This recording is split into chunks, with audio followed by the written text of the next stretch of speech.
Accord जादों आरो बे एकर्डनि गेजेरजों जोंनि ओनसोलाव जोंनि हालामाव अरायनि थाखाय सैथो फैगौ सान्थिया फैगोन आं बेखौ मिजिंथिदों आरो बेजों लोगोसे बर' हारिनि गोबां जेंनाफोरनि गेजेराव सोलोंथाइनि जेंना रावनि जेंना बेजों लोगोसे माखासे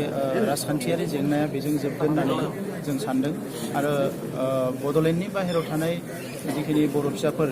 थांनाय BSc एकर्डआव BTC एकर्डआव जेबो मोनाखैमोन नाथाय बे एकर्डनि गेजेरजों बिथांमोनाबो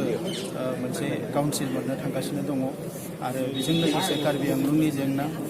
जोबस्रांनो थांगासिनो दङ आरो बेजों लोगोसे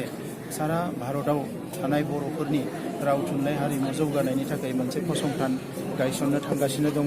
आरो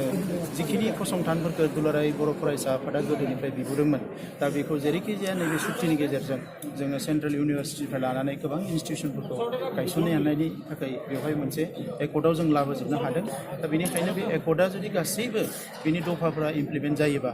आं मिजिंथिदों बर' हारिया गोख्रैनो जौगानो हागोन आरो बर' हारिनि गेजेराव गोजोनथिया अरायबो फैगोन। आচ্ছা सार बियो इन्टारिम जागोन नामा? बे राजखान्थियारि बेबायदि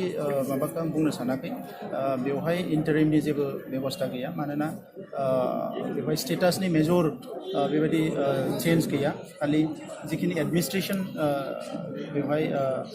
इस्युसफोर बेखौ एड्रेस खालामनाय जादों आरो बेजों लोगोसे माखासे पावार होनाय जादों डिपार्टमेन्ट होनाय जादों आरो बिनि नमेनक्लेचारखौ चेन्ज खालामनाय जादों बेबायदि माखासे इस्युसफोर दङ बा ओंखायनो जेला मोन 60 समष्टिया जागोन गामि सोसननाय जागोन आरो गामि दानख'नाय जागोन बिनि उनाव मोन 6 समष्टिया जानायनि उनाव बे गासैबो इमप्लिमेन्ट जालांगोन बेखौ मिजिंथिदों। आচ্ছা सार 2020 जिहेतु माने BTC इलेक्सन जागोन दा नैबे एकर्ड जाखांनो बे इलेक्सना जागोन ना जाया? इलेक्सना जानांगौ बेखौ सरकारासो बिनि थांखिखौ लागोन।